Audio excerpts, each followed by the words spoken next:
first of some fantastic footage you're gonna get to watch here today, so get excited. I am Entertainment Weekly Senior Editor Patrick Gomez, but you don't care who I am, so let's get to the people that you do.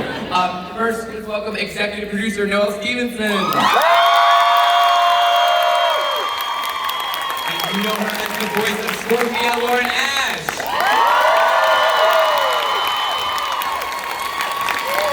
The voice of Bo, Marcus Schreiber.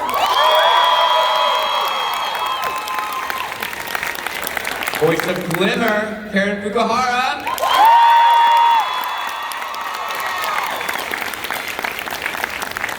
And with honor of graceful, voice of Adora and She-Ra, Amy Guerrero.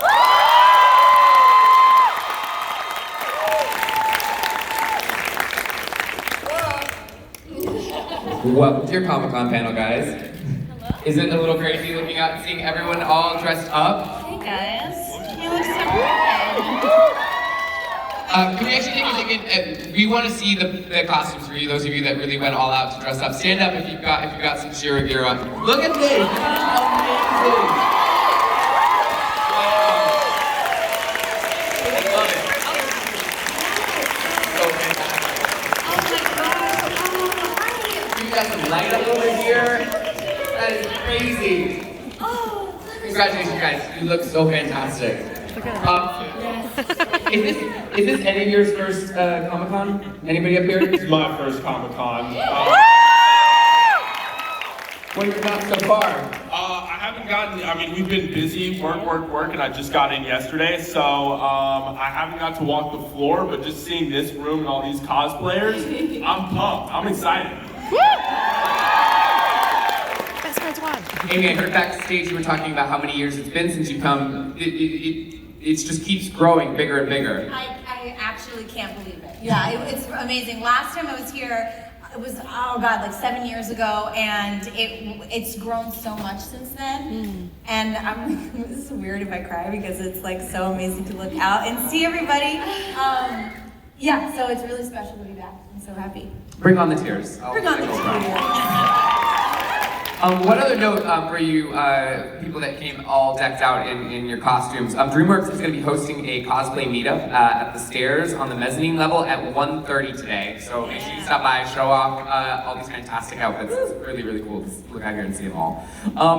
To everyone who is here today that wants to see footage from the new season, we're going to get to that in a little bit, but we want to take a look back, and I'm going to be taking some questions from Twitter as well, so it won't just be my questions as well. If you have any, you can tweet me at Patrick Gomez LA, and I will try and get to them. But no, I want to start off by saying it hasn't even been like a full year since the series came out. Yeah, wow. The reaction was almost instantaneous. Did you all feel it like the minute the show was released, like how much people loved it?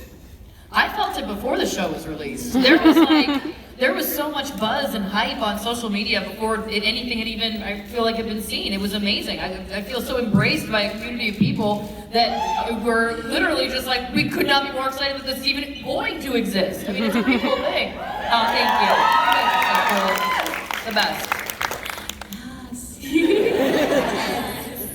Well, so we've gotten to see 2 seasons already, and we're already going to have a 3rd season. Again, it's not even been a year, so congratulations. I hope you're sleeping. Have there been like major standout episodes or moments that either you've really connected to or that you've been really inspired that the fans have really connected to so far?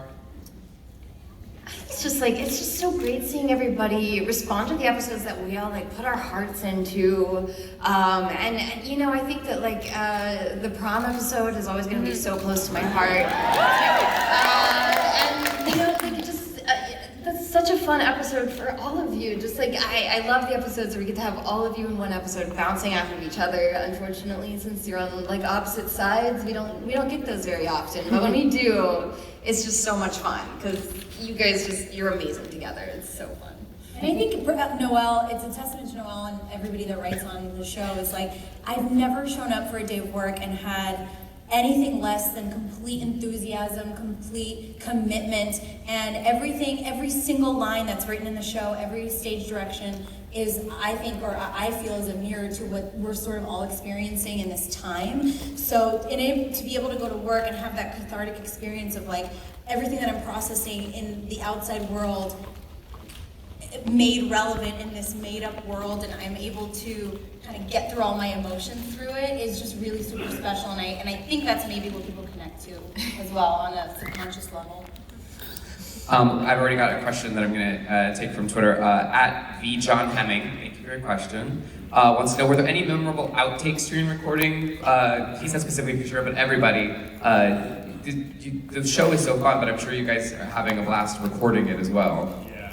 I think the most fun we have is when we have to do all the effects. Yeah. Like falling off a cliff, or eating, or those are the most hilarious things because we're all just screaming in the recording booth. Yeah. But it all works out in the end, right? Like, I'm always astonished. Yeah. Like, that some of the noises we make end up making it on the show. Like, it's like, wow, that like little like gurgle, or like an example is just like when we first started recording, I was like, my voice was going through like changes. Like, there were a lot of cracks, and then it just eventually like became Bo's character. So even now my voice is finally settled down. I'm still going to this range. And I'm like, that's my favorite range. A little voice crack in there. It's a tad of voice. How they write it is like Bo voice crack efforts. Yeah.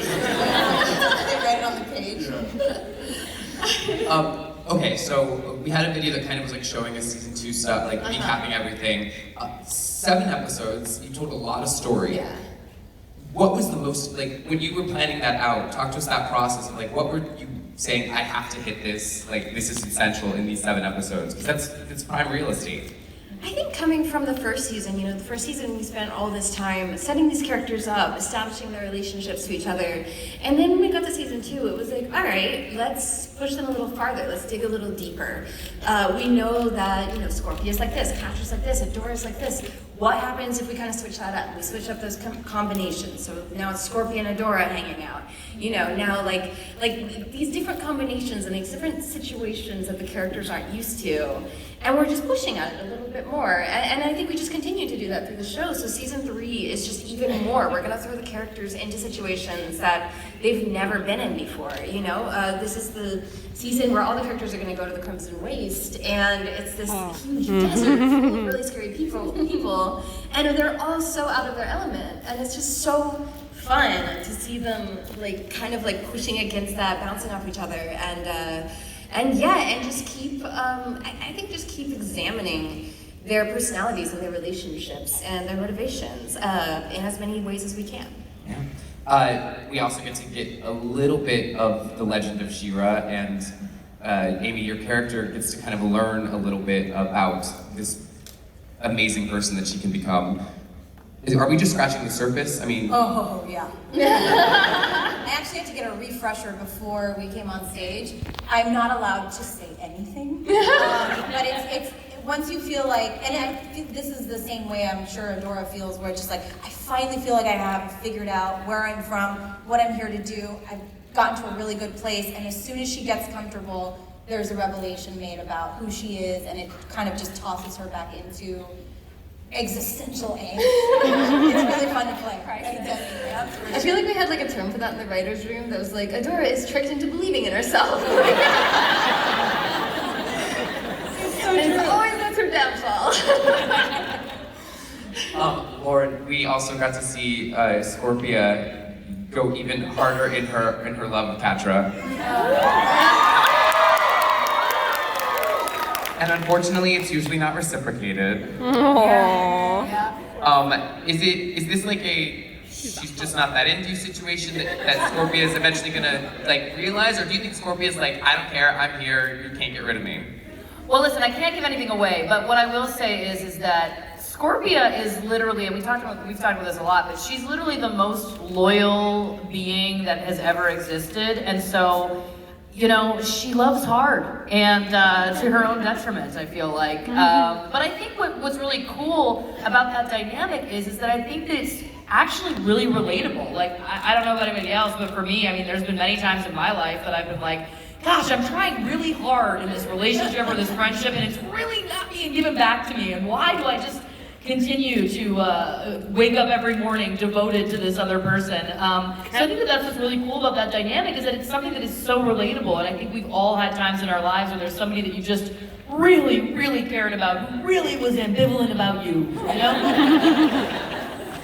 I love it. So we have a question from @69Crompton. I love these Twitter names. We want to know, why is Scorpia so loyal to the Horde? Did they attack her kingdom, or does she know if they attacked? What does she know, and why is she so willing to be there with them? Well, I think that she was at a very impressionable time, and oftentimes in real life, but also obviously in story, you know, negative, evil kind of villain type groups and people prey on the vulnerable. So I think that she was somebody who didn't feel like she fit in. She was somebody that didn't really have a sense of self. And there was this group that was really willing to take her on. I mean, for no other reason, her size and strength alone was obviously of interest, I'm sure, to the Horde. That seemed like a good ally for them.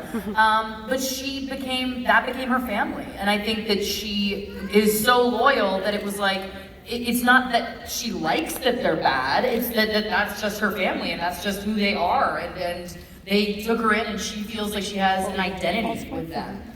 They kind of gave her that identity, and I think that that's a cool thing that we get to track through the seasons of this show, is seeing kind of like, you know, moments with her, maybe looking at that a little bit more. We definitely have a lot more coming up about Scorpia, so she's gonna. I'm trying to. Yeah, that was really artful. That was great. Thank you so much. I tap danced really well around spoilers there. Karen and Marcus, one major moment for your characters that we got to see was them learning Entrapta is alive and is chosen to stay, and not just alive, but she's also chosen to stay with the Horde, and they're a little confused about that.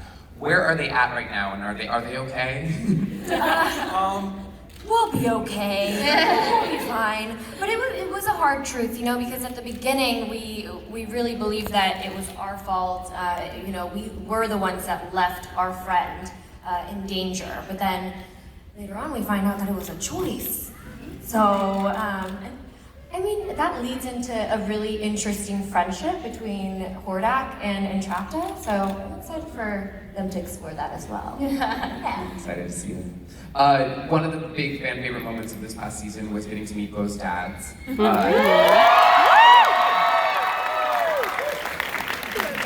What went into putting that together? Was that something you always wanted to do? Where did the idea spark from? I feel like we knew from the very beginning that we wanted Bo to have two dads. We definitely, in the writer's room, discussed a lot of what we wanted that to look like. We definitely wanted it to be unexpected. We wanted Bo to come from somewhere. I think the impression when you meet him in the first season is that he's kind of this like feral child who kind of has moved into Bright Moon, and no one is really sure if he lives there or not, or where he lives, or where he goes when he's not there. Even Angela is like, Bo, you should go home. Where is that? But then like realizing why he's been keeping it a secret, and that he does have this family that is like so. One, I wanted to show that having two dads is super, super normal in this world, and in our world as well. That this is the most normal thing in the world. That Bo is from this family that you know, is so loving and is so supportive. And even though they are supportive, they still have their own problems. Like they're like any other family. They don't quite see Bo as who he is, as how he wants to be seen, and that's a discussion that they have. So, you know, we really discussed the best way to do that, who we wanted his dads to be, and yeah, I'm so happy with how it turned out, how that episode turned out, and you know, just the relationship between Bo and his dads. I mean, it was magic from like day one, like recording those episodes, you know. Reggie and Chris, who voiced the dads, they had such a great dynamic, and I feel like they always do like these really surly video game characters, and suddenly they're like cracking jokes and hanging out, and like they improv so many of those lines, and it's just like, it was just magic. It was like, it lit up the booth. It was amazing.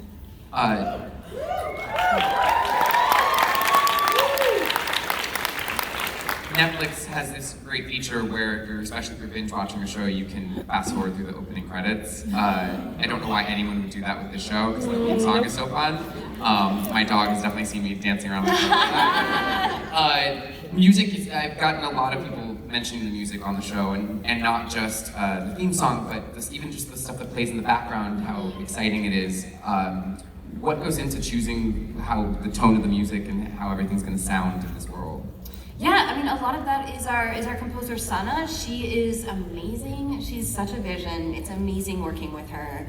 And yeah, I mean, I remember we were listening to reels way back in the day, and Molly my fiance was there with me on the couch, and I was just playing reels, and she heard Sana's music and just started crying. And so I was like, I think this is the one. I think this is her. Like, and so like she just transforms every episode. Like you never quite see it all together until you hear it with the music cut in, and that is like, you know, it takes it to this other place. I remember in episode 111, The Promise, that there's this amazing theme when Catch was kind of standing over Dora on the cliff, and it like, my blood like ran cold in a good way. Like it was like this, like, you know, that's when you know that there's something really special happening. And yeah, she transforms every episode.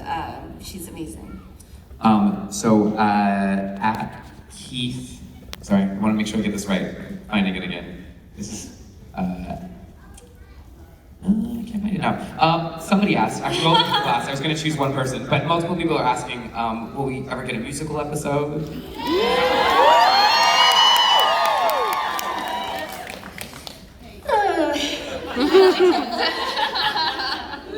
Does that excite anyone, the possibility that I people... mean, it excites me. Oh, Shanty!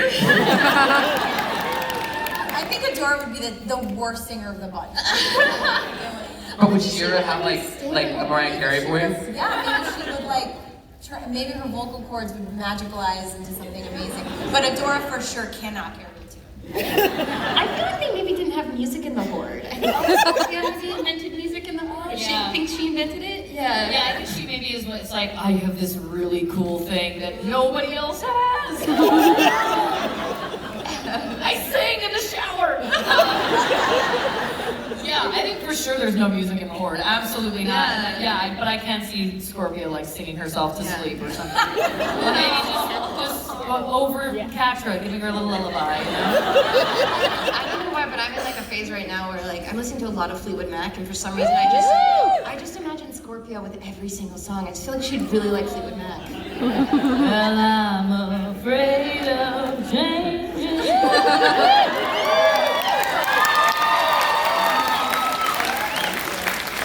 I don't even know if that was the lyrics to that song. Scorpio would be there. Yeah, exactly. You're right. Just saying what came to me. I just made it up. She is Fleetwood It's like the Mac. movie Yesterday. She just like thinks she's cool. Yeah, exactly. Okay, so season 2 ended with a bang. Where are we headed? What can you start to say? Do things pick up right where they left off? Do we have a time? Like, what can you tell us about how season 3 is going to begin? Yeah, I mean, we pick up right where we left off. Obviously, we ended on this huge cliffhanger with Shadow Weaver over Dora's bed and not knowing where that was going to go. So we pick up right away, and yeah, we find both Adora and Catra, especially, I think, they're thrown into whole new situations right away, where like Catra's now in disgrace at the Horde, and Adora is dealing with the fact that, you know, Shadow Weaver's here. And Just in case you didn't know who these people were.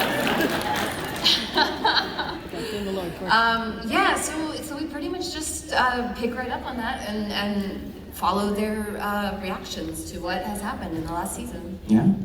Well, I'm excited about it. Talk to us about the choice to have Shadow Weaver make that appear. Like, was that something you ever toyed with, not having that happen to the beginning of season 3, or did you want to leave with that like very haunting image? Shadow Weaver is honestly one of my favorite characters to write. She is so interesting, and I feel like she's surprised me at every single turn. Like, she's one of those characters who really seems to write herself.